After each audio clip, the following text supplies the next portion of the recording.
সর্বোচ্চ প্রচেষ্টায় যে সতীদাহ বিরোধ হয়েছিল আজকে সেই আইনে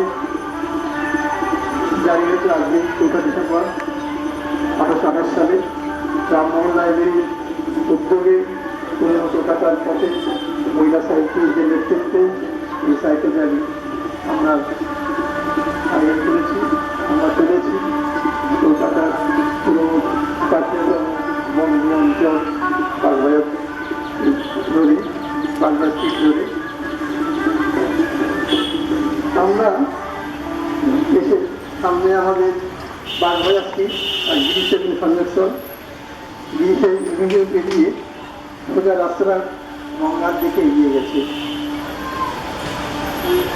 বাগবাজারের অন্যতম 2 কৃষি সন্তান নাট্যকার ক্ষীরোদপ্রসাদ বিদ্যাসাগর ও নাট্যাচার্য গিরিশ ঘোষের নামাঙ্কিত 2টি মঞ্চ ক্ষীরোদপ্রসাদ বিদ্যাসাগর যাত্রা মঞ্চ ও গিরিশ নাট্যমঞ্চ আর একটি এগুলো টেবিল সাজারের সেই বাগান 1957 সালে সিরাজের কলকাতা আক্রমণের সময় এই বাগানে বসানো হয়েছিল কামান। বাগবাজারের সারদা মায়ের প্রথম আগমন 1886 সালের 21শে আগস্ট বলরাম বসুর বাড়িতে। যদিও কলকাতার তার স্থায়ী ঠিকানা ছিল উদ্বোধন লেন, ডান দিকে খাইতে এগিয়ে গেলে সারদা মায়ের পদধূলি ধন্য উদ্বোধন লেন। স্বামী সারদানন্দের অপরিচিত চেষ্টায় এই রাস্তায় তৈরি হয় মায়ের বাড়ি। মা সারদার সেই জীবনের বেশিরভাগ সময়টা কেটেছে এই বাড়িতেই। 1820 সালের 21শে জুলাই এই বাড়িতেই তার চিরজন হয়। আমরা এবার এগিয়ে চলেছি গিরিশের দিকে ধরে রাস্তার মাঝখানে যে দোতলা হলুদ রঙের বাড়িটা আমরা দেখতে পাচ্ছি। 1844 সালের 28শে ফেব্রুয়ারি এই বাড়িতে জন্মেছিলেন নাট্যাচার্য Girishchandra, father of modern state of Bengal. এই বাড়িটা তার জন্মভিটা, যদিও এই বাড়িটা তার জন্মভিটা শুধু বৈঠকখানা অংশ, গিরিশের দিকে তৈরির সময় বাকি অংশটি ভাঙা পড়ে। আমাদের ডান দিকের রাস্তাটা নির্মিতালে মন্দির নির্মিতা বাগবাজারে প্রথম পা রাখেন 1898 সালে। পরবর্তী সময় এই বাগবাজারে ছিল তার সকল কাজকর্ম কেন্দ্রবিন্দু। 1898 সালের 4ই নভেম্বর এই বাগবাজারের 16 নম্বর ঘোষপাড়া লেনে মাত্র কয়েকজন ছাত্রীকে নিয়ে শুরু করেন একটি বালিকা বিদ্যালয়। 1922 সালে পুরোটি নির্মিতা লেনে উঠে আসে। এর এখন বর্তমান নাম রামকৃষ্ণ সারদা মিশন খ্রিস্টান নিবেদিতা।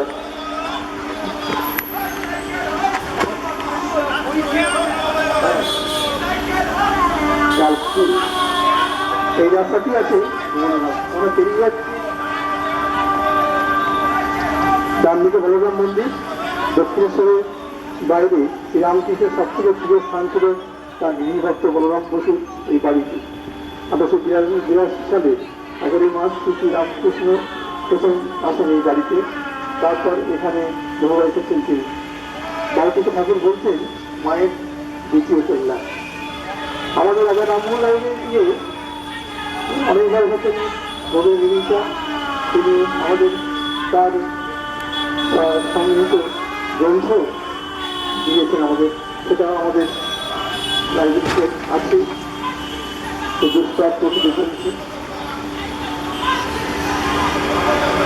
আমরা এখন লালগোলাপাড়ার মোড়ের কাছাকাছি। মহারাজ রায়দুল্লভের পুত্র রাজা রাজবল্লভ ছিলেন নবাব মির্জাফরের প্রধান সচিব ও নবাব মোবারক-উদ-দৌলার অবস্থমন্ত্রী। পরবর্তীকালে মির্জাফর ষড়যন্ত্রের অপরাধে মহারাজ রায়দুল্লভকে হত্যার চেষ্টা করলে প্রাণ ভয় পিতাপুত্র কলকাতা পালিয়েছে নদীর আশ্রয়ে এই অঞ্চলে রাজপ্রাসাদ নির্মাণ করে বসবাস শুরু করে। 1949 সালের সেপ্টেম্বর মাস থেকে গিরিশোধনের কাজ শুরু হলে সে প্রাসাদ ভাঙা পড়ে। ডান দিকে তাঁতি যশোর মুখার্জি পাঠ, বাগবাজারের বিখ্যাত শক্তি দলের স্রষ্টা শম্ভুচন্দ্র মুখার্জি জ্যেষ্ঠ পুত্র ছিলেন। ফলো করো জগৎ মুখার্জি, জগৎরাম মুখার্জি রাজবল্লভ থেকে তার বিশাল বাড়িতে ছিল 2টি পুকুর। সেই পুকুরটি বুঝিয়ে এই উদ্যানটি তৈরি করে কলকাতা পুরসভার নাম দেয় জগৎ মুখার্জি পার্ক।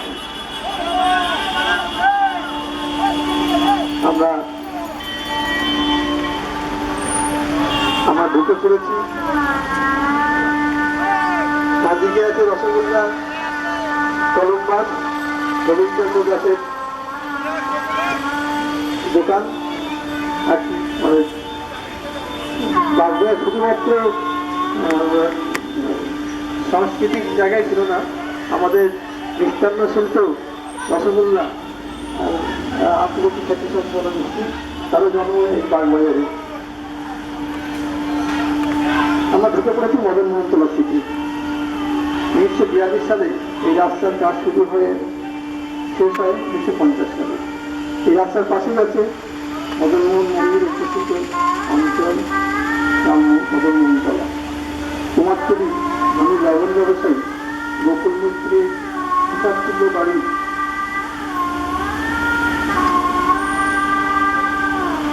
নাট মন্দিরে প্রতিষ্ঠিত আছে মদনমোহন। এবার মদনমোহনের এই বিদ্রোহ ছিল প্রথমে বিষ্ণু রাজাদের কাছে। রাজা দামোদর সিংহ মদনমোহনকে বন্ধন রেখে গোকুল মিত্রের কাছ থেকে লক্ষ টাকা ধার করে।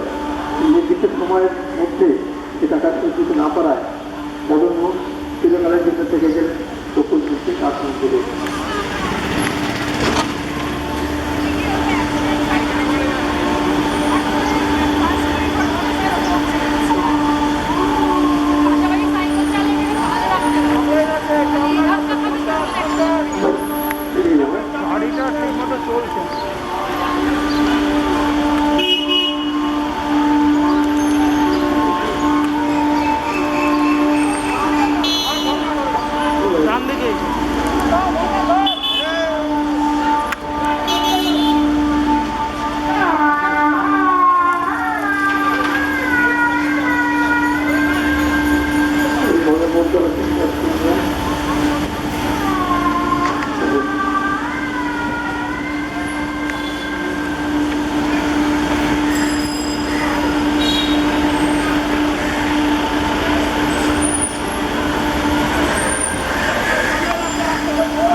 বিভিন্ন রাজ্যে তো মোটেই পারি যায়। আমরা যখন ডান দিকে মাঠ নিলাম, তার একটা এগিয়ে গেলে শোভাবাজার মোড়। সে সময় কলকাতার বিখ্যাত শোভাবাজার পরিবার, শোভাবাজার রাজ পরিবার, দেব বংশ, রাজা রামকৃষ্ণ দেব, রাজা রাধাকান্ত দেব, এরা ছিলেন তৎকালীন বঙ্গদেশের দক্ষিণ সমাজের নেতৃত্বে। রাজা রামমোহন রায়, সেখানে বিদ্যাসাগর, বিরোধীর মতো প্রগতিশীল ভাবনাচিন্তার মানুষদের সকল সমাজ সংস্কারের কোনো কাজের পক্ষে বিরোধী ছিলেন তারা। আমরা এসে পড়েছি, প্রায় এসে পড়েছি সতীর পাবেন গঙ্গার ধারে। গঙ্গাকে মানুষের ব্যবহারের জন্য নদীর দুধারে তৈরি হয়েছে অসংখ্য ঘাট।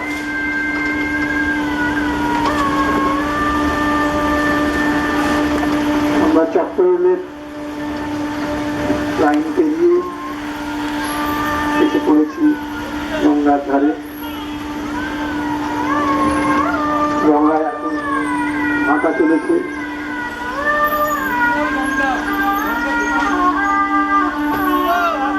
এই গঙ্গা আমাদের গঙ্গার সাথে করেছি আমরা। গঙ্গা অনেকবার চেষ্টা করেছি, আমার করছি গঙ্গা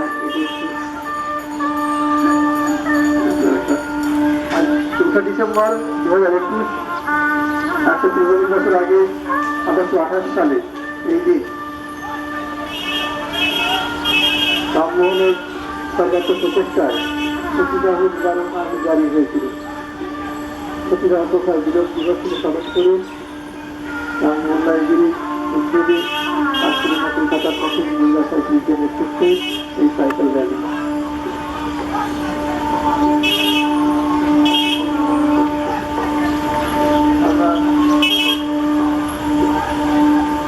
এখানে এই পাশে অসংখ্য ঘাট, এই ঘাটের নির্মাতা কিছু এখন গরিব মানুষ, আবার কিছু ঘাট নির্মিত হয়েছে অঞ্চলের মানুষের যৌথ উদ্যোগে।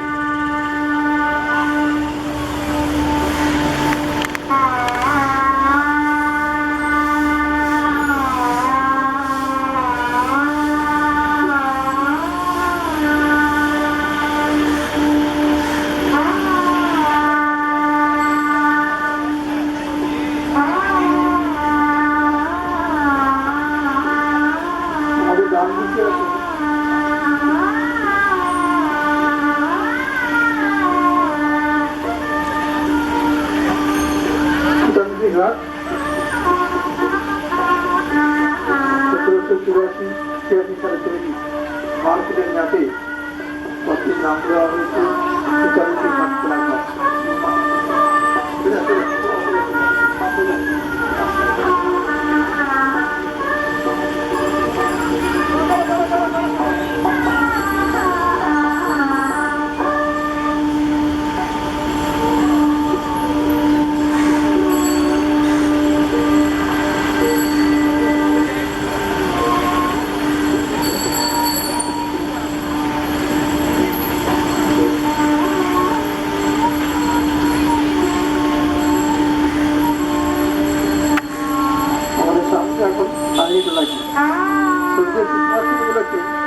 আর্থিক শব্দ থেকে আইন হিসাবে উৎপত্তি।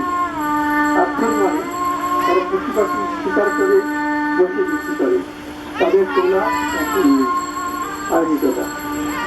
কিন্তু কলকাতা গবেষণা নগরামন মিত্র নিয়েছেন, তার মতে সমস্ত আইন শব্দ থেকে হিন্দি আইন শব্দ এসেছে। আইন তোলা মানে কয়লা করা। এই তোলার মানুষদের যৌথ উদ্যোগে গঙ্গার ঘাটে তৈরিয়ে দিলে রাখছি।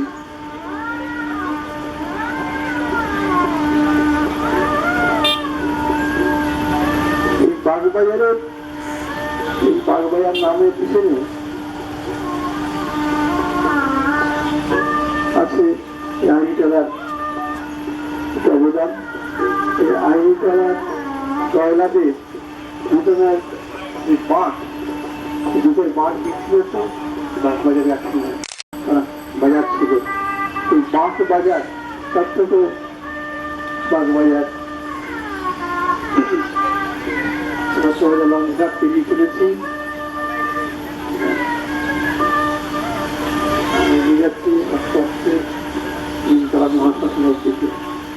পিছন দিকে আরো একটি শ্মশানাবাদ কাশীমিত্র ঘাট শ্মশান। কলকাতার তিনটি মহাশ্মশান কাশীমিত্র, তিনতলা, চাওড়াতলা। কাশীমিত্র ঘাটে স্নান করা হয়েছিল অভিষেকান থেকে।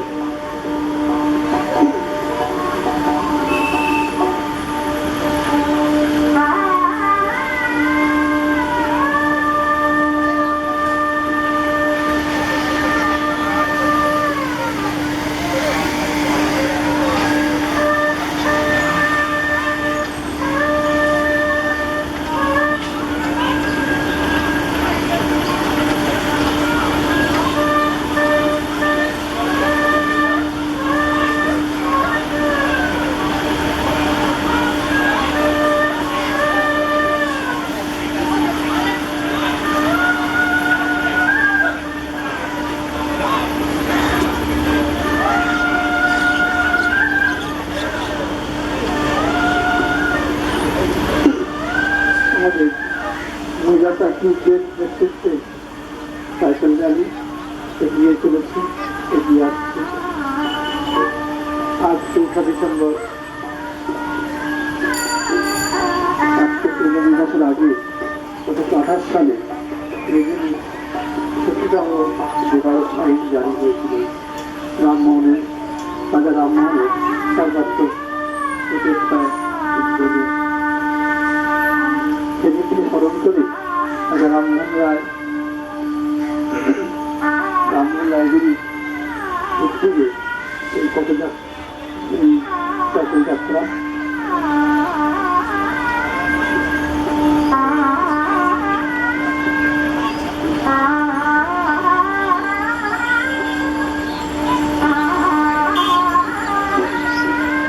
এলাকার এলাকার